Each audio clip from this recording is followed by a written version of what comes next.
This is Patrick Daly and welcome to Interlinks. Interlinks is a programme about international business and globalisation and the effects these have had on our life, our work and our travel over recent decades. There's a little bit of history, a dash of economics, a sprinkling of business and an overlay of personal experience both from me and from my interviewees.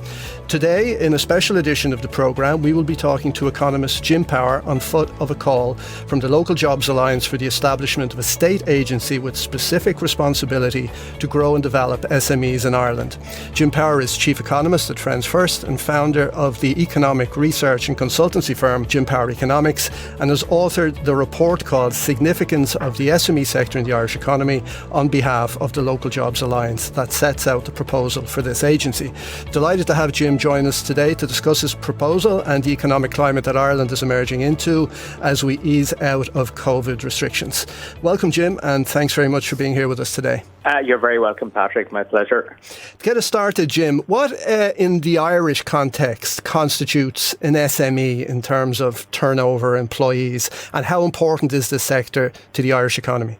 Okay, an SME, which is a small and medium-sized enterprise, is categorised as a business that employs less than 250 people or has a turnover less than €5 million. So the point, I suppose, is that companies of that category account for 99.8% of total businesses in the Irish economy, and they employ about 1.06 million people. So really, what we would categorise as an SME is the typical business you see out there in the Irish economy, and they are a particularly important component of sort of the towns and villages and cities around the country. But even here in Dublin, the shops, the restaurants, all of the businesses we see out there, many of those could actually be categorised as SME. So it is an incredibly important component of the Irish economy, and I would argue that while foreign direct investment is really important, that the SME sector really is the lifeblood of the economy. Okay. And what's the current position or state of the SME sector in Ireland as we're looking now to kind of emerge from the restrictions and put in place new measures to get out of COVID-19? So what's the current state of the sector? Well, I suppose it's important to recognise, prior to COVID-19 and the shock that represents, life for SMEs is challenging. Margins are generally tight. They face, lots of costs of doing business. So it's never easy for an SME to actually survive and prosper. And then when it gets hit with a shock like COVID-19, and have no doubt about it, COVID-19 has had a much more devastating impact on the SME sector than on any other part of the economy. Yeah. So if you look at the sort of hierarchy of pain, the accommodation and food services sector, or in other words, hospitality, as in pubs, restaurants, hotels, they were forced to shut down in the second half of March. Many of those businesses have not yet reopened. Secondly, the non-grocery retail sector, all of those shops we see on our streets, have been effectively shut down since the second half of March. So COVID-19 has had an absolutely devastating impact on many of those SMEs. And I would argue that, from a government perspective, the one thing we need to ensure is that as the economy is gradually reopened, that those SMEs are still around to actually reopen and drive the economy back into recovery. Because could you imagine trying to rebuild our tourism sector if half the pubs, restaurants and hotels in the country were to shut down? So the environment for many SMEs at the moment is, during the period of lockdown, has been dreadful. But even after they reopen, recovery is going to be slow, because those businesses particularly will be subject to expensive and business limiting social distancing measures and health protocols. And on top of that, the economic environment is going to be tougher with higher unemployment. So it's one thing getting the SMEs, those businesses, to reopen. It is something else entirely to make sure that they can survive in what will be a very different and challenging environment over the next 18 months. Sure. And I guess within the SME sector, some have been hit harder than others, and the Local Jobs Alliance is made up of several bodies that represent the businesses that are particularly most exposed, and these are the people who've commissioned this report. So what are the main findings and the proposals that are contained in the report? Okay, there's two aspects to the report. As you say, the Local Jobs Alliance is made up of 7 bodies. The 2 Vintners Associations, the Hotels Federation, SME, the RG Data, the CSNA, that's the Convenience Stores Network Association. So bodies like that are really focused in on employment in our community. You know, a lot of sort of smaller community businesses, a lot of them being family owned. There's 2 aspects to the report. One was, and this really wasn't the original intention of the report, but as things developed, it changed. But one of the things is looking at the sort of assistance that will be required for those businesses because of COVID-19. So, you know, we're looking at the hospitality sector, for example, a reduction in the VAT rate to 0%. And then from the end of 2021 onwards, a 9% VAT rate permanently. Mm-hmm. We're looking at various grants to, fund the businesses during the shutdown period, and then financial assistance, for the first 12, 18 months after they reopen. We're looking at the notion of trying to grant aid those businesses to make sure that they can cope with the new reality. So social distancing, for example, and all of the requirements around that. And it's grant aid as opposed to loans, right? Will inevitably have to develop a much stronger online presence. So a lot of measures like that intended to get the businesses up and running again at the end of COVID-19 and then to survive. The longer term perspective, and I suppose this was the original purpose of the report, was to make sure that the often neglected SME sector becomes an integral part of a programme for government, because typically when a programme for government is being developed, it is dominated by, on the business side, IBEC and big business interests, and at the other side then, on the worker side, by trade unions, whereas the small business owners rarely get a look in. So I am calling explicitly for the SME sector and how the SME sector is going to be treated to be a key part of the new programme for government that's being developed. And I am recommending that we set up a specific state agency to nurture, promote and help the SME sector. And the model I would use is along the lines of, for example, the IDA, which is responsible for attracting foreign direct investment into the country, does that very successfully. Enterprise Ireland, which has responsibility for building the export potential of Irish businesses, which it also does very successfully. But the SMEs have always sort of fallen down between the cracks. There is no agency with specific responsibility for SMEs, and I am suggesting that we should set up one up as a matter of priority, because there is no doubt those small and medium-sized businesses will be absolutely essential to re-employing the 1.2 million people currently unemployed, and also to rebuild our economy in general. How would we avoid an overlap or a potential conflict maybe with the remit of Enterprise Ireland, for example? Many SMEs just don't export, okay? Yeah. So, you look at a pub, you look at a restaurant, you look at a hairdresser, you look at many of the retailers, they don't export and they never will export because of the nature of what they do. Whereas if there are businesses that have the potential to export, well, then they should be taken under the remit of Enterprise Ireland. So it's all based on the ability, the willingness of, and the capability of businesses to actually export. Okay, and outside of the companies that make up the representative bodies who are in the LGA, would this body also help those wider SME sectors, including wholesale distribution, small manufacturing, construction, transport, logistics services and so on? Absolutely. It should include every single SME in the country that qualifies. Absolutely. So the Local Jobs Alliance were the 7 that came together. Well, they've been together for a decade trying to promote family-owned businesses. But all of the suggestions they're making are actually aimed at the broader SME sector, regardless of whether they're included in those 7 areas or not. So no, it's all encompassing. It's economy wide and has to be. And how long would you think it would take to get something like this set up once the new government's in place? And what level of resources are we talking about to commit to this? Well, I suppose when you're setting up a body like this, it does take a while. It would probably take at least 12 months to get it up and running, because you have to resource it, you have to decide what its terms of reference are, how it's going to operate, etc. I mean, initially, I think it would require a staff of probably up to 50 people to do it properly. And then the potential consequences or downside risk of actually not doing this, either through a body or not sustaining the supports in the longer term.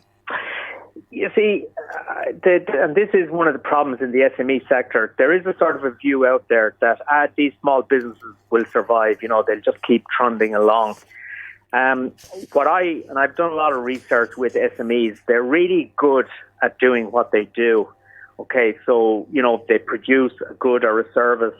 They do that very well. But you ask them to market it, to promote it, to develop an online presence, to, try and build an export market, try and innovate, all of those things, staff management, financial management. They're good at doing what they do, but they're a lot less good because of limited resources at doing all of the other things that are needed to make a business successful. So if the sector continues to be neglected, as has been the situation, the SME sector will just trundle along. You'll see, a high attrition rate, lots of business going out of business, other ones will set up, but they will all really struggle to fulfill their potential. So if you could step in with a state agency and provide very targeted assistance to those companies, to help them build up financial acumen, marketing, social media, all of the other things that are required to run a successful business. Small business owners require assistance to do these things. And are there any models or precedents in other similar sized economies internationally that we might look to for best practice that we could emulate, or is this actually a novel proposal? I think it's a pretty novel proposal. I mean, I suppose Enterprise Ireland isn't 100 miles away from what I'm talking about. In the United States, you have a body that sort of looks after business as such. So that there are models like this around the place, but this is a kind of a unique one, and I think it reflects the very unique nature of Ireland's economy, because more than most other countries in the world, we have a massive preponderance of SMEs. As I said, 99.8% of businesses that are registered in Ireland are actually SME, whereas in other countries, and you can see it in Germany at the moment even, we're finding out as the German government tries to supply aid to companies in the context of COVID, a lot of those companies are large. We have a lot less large companies here in Ireland. What I would like to see ultimately, the end of all of this, is that we have less SMEs in the economy and that they grow up to be larger companies. Yes, indeed. Yeah, it strikes me that one of the difficulties with the SME sector in representing itself is that it's not really a vertical sector at all. Like food or pharma and construction, but rather it's like a horizontal cut across all of these vertical sectors. So consequently, its voice is kind of diluted. Is that a difficulty and a challenge that you see out there? And if so, what can be done to remedy that? Yeah, it is a huge challenge because. I, for example, am an SME employing 2 people. Restaurant down the road is an SME employing maybe 20 people. A small manufacturing operation, here in Dublin, maybe employing 100 people is an SME. So it's an incredibly dispersed sector, and it's hard to define it. So that's a problem. It never speaks with united voice, or never gets a united representation. So that's why I think if you could set up a state body acting as an umbrella for all of those different sectors, you'd have a much greater chance of success. Yeah, it's interesting. They're all kind of at the tail end of whatever vertical sector they're in and whatever association they belong to. Isn't that the case? That's absolutely the case, yes. Okay. Yes. So what would you say are the actual strengths of the Irish SME sector that will stand to it as we look to get back on our feet in the coming weeks and months? Well, one of the strengths is the passion that these business owners have. the fact that they managed to stay in business despite the challenges of operating as an SME it just demonstrates the passion they have. And I think that's what we need to exploit more than anything else, and actually encourage that passion, promote that. And so that's it, it's passion. Yeah. And if you go out on a Friday night here in Dublin and, restaurants, pubs, etc., they are all SMEs, and most of them do a bloody good job, but they need support. They need to be recognised. Yeah, you mentioned Germany there earlier. How do Irish SMEs compare to those in other European economies, say in terms of capitalisation, investment, management, professionalism and so on? Well, one of the problems with Irish SMEs is that there's a huge dependence on bank credit, whereas in countries like Germany, you have much more, and particularly the United States, there's a lot of private capital investment going into those companies. So the sector here is incredibly dependent on the banking sector for finance. That's a problem. It creates a vulnerability, particularly at a time like this, when SMEs become higher risk because of the business environment. In terms of their professionalism and so on, it's a very mixed bag. We definitely have SMEs that are top of class, but we have a lot of SMEs that are mediocre or bottom of league. And it's not because of any fault of their own. It's because they just don't have the resources and the help and support to develop all of the skills required to make a small, ordinary business into a larger, excellent business. Yeah, we seem to have a preponderance of, if you like, micro companies, like less than 10 employees. Yes. So if I play devil's advocate for a minute and I said, listen, these companies they're too small, they're too informal, they lack ambition, they don't have vision, they're not particularly professional, so therefore they're vulnerable, and there probably should be fewer of them and bigger. Would that be an unfair criticism? Well, as you say, I think around 35% of SMEs employ less than 10 people. So there's, as you say, a preponderance of very, very small businesses. But just because they're small doesn't mean they should not be supported. I mean, you can step in and you can create the structures to promote and help those businesses. But if the businesses just aren't capable, aren't up to it, if the management isn't up to it, those businesses will go out of business. But I don't think we should ignore the whole sector just because some won't succeed. I think it is worth investing in making sure that as many of those can become bigger, excellent businesses as possible. And if another, I suppose, factor that would push me in this direction in promoting this is the fact that foreign direct investment is very important, employs 245,000 people in the economy, supports a lot of SMEs as well. That model is now under pressure because of global corporation tax changes. Yeah. We've heard Trump over the last couple of months complaining about the fact that many medicinal products and pharmacy products and equipment are manufactured out of the United States, and he wants to bring manufacturing back to the States. And he has name-checked Ireland on a number of occasions. So what I'm saying really is that the environment for foreign direct investment in Ireland is going to become more challenging over the coming years. So hence, there's an absolute necessity, in my view, to make sure we can grow and nurture an indigenous economy. And that indigenous economy is currently dominated by SMEs. As I was saying, my ambition ultimately would be to help those companies move from S to M to large. Sure. And I guess if we can do that, then we as a country become more resilient, because there are going to be future shocks like this one. Almost felt like it came out of nowhere. We don't know what's coming next. And if we are vulnerable, if we are not diversified enough and we're over-reliant on FDI, we're going to get hammered again. Isn't that the case? Yeah, it is indeed. The more businesses, the more diverse business you have across the economy, the more resilience it creates. You asked me the question earlier about international norms. I suppose I should have mentioned in Germany, there is this category of business called the Mittelstand, and it is basically small and medium-sized businesses that are a key part of the German economy, a bit larger than what we would categorise SME here, but they're a key part of the German economy and the German economic model. They are believed to be a key element of resilience for Germany during economic shocks.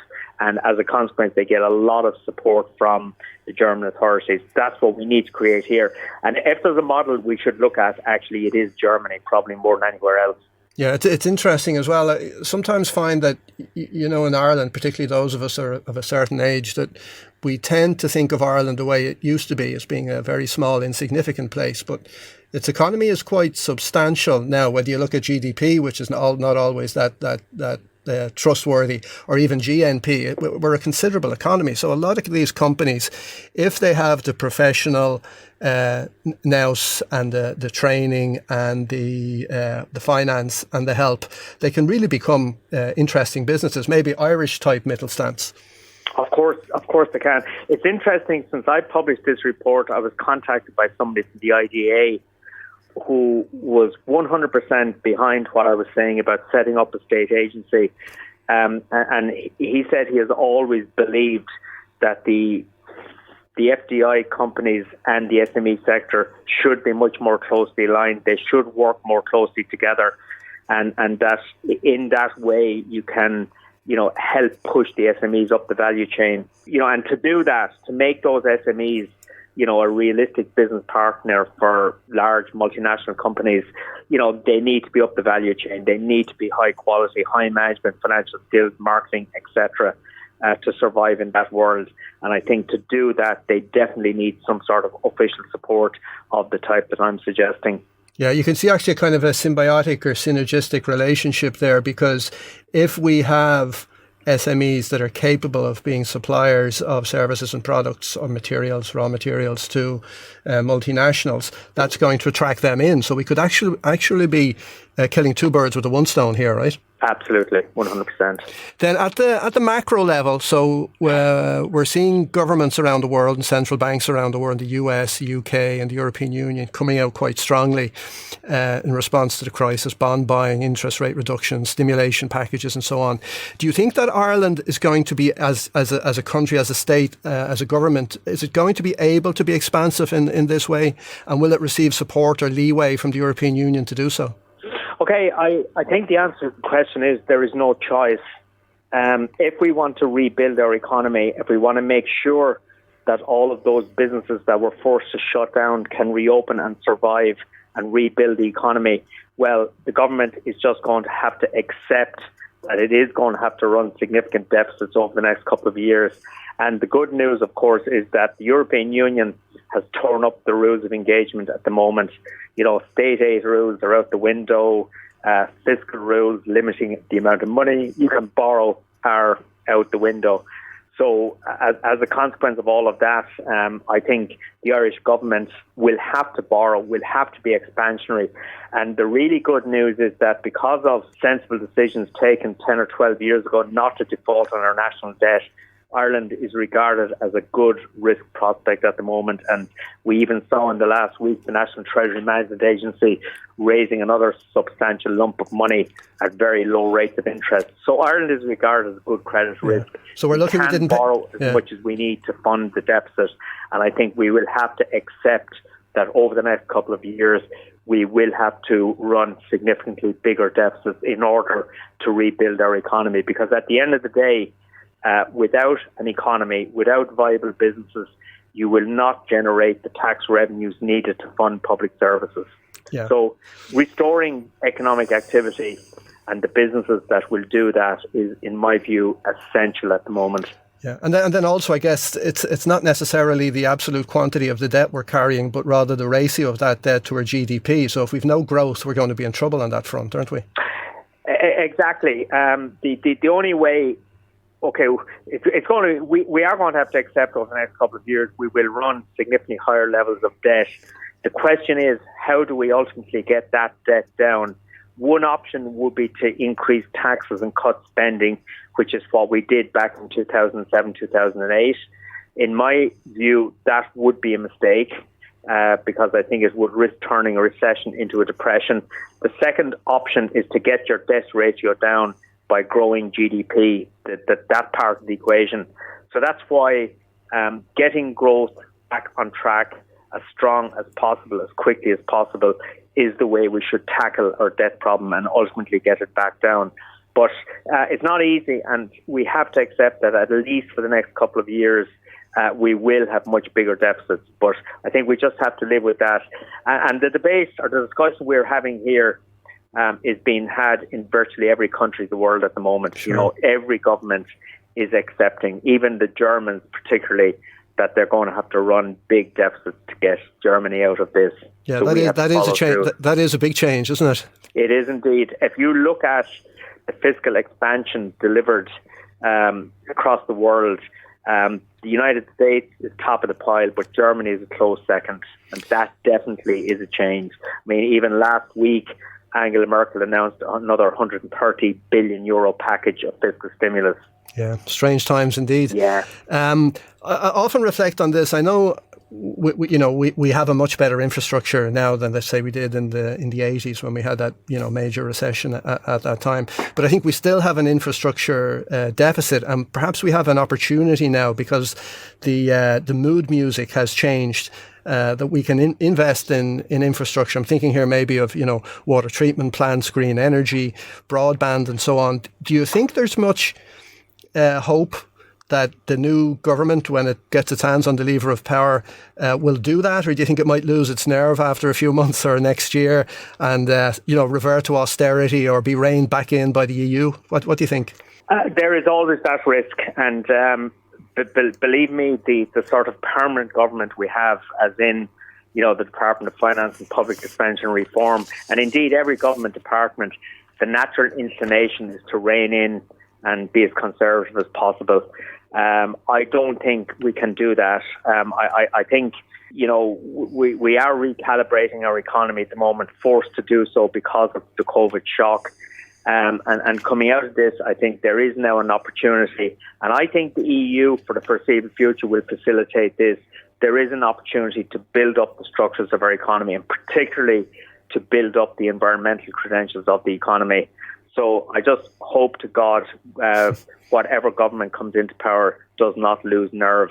And that's why I suppose what's going on at the moment in terms of government formation is so important, because to make these decisions, we will need a strong, united government. If we don't have that, the permanent government will continue to make all the decisions. So maybe just to end on a kind of positive note, what opportunities do you actually see emerging from this COVID crisis, say for Ireland in general and for the SME sector in particular? Well, I think one of the opportunities is that, out of adversity, opportunities arise. Businesses have had to adjust to a very different model and a very different environment over the last 3 or 4 months. And, we see restaurants, for example, doing really well at the moment on the back of takeaway. So they have adjusted. They've become more adaptable. And I think a shock like this does force business to be much more innovative and so on. Yeah. And I think we're seeing that. And the second thing is I hope Irish people, all of us, recognise just how important it is to support our own local businesses, particularly the smaller ones. Because once your local coffee shop, restaurant, bookshop is gone, it's gone. And it's a huge loss to the community as well as to the economy. So I would hope people, and I do believe people appreciate now just how important having a safe, secure supply of food is, for example. Yeah. Back in middle of March, people were concerned that our food supply chain would break down, and we saw, a lot of hoarding of food products from the supermarkets. And we've come through it unscathed. The food supply chain has held up very well. So I think that should convince people just how important supporting local industries and local businesses is. And that is the opportunity to jump in on top of that. Yeah, we've certainly learned a lot. All right, Jim, we're going to have to leave it there for today. Certainly a lot to digest, and we'll keep our eye on developments in relation to this proposal in the coming weeks and months as the new Irish government takes its place and gets its hands on the levers of power. It's been a pleasure talking to you, Jim. Many thanks for being here with us today.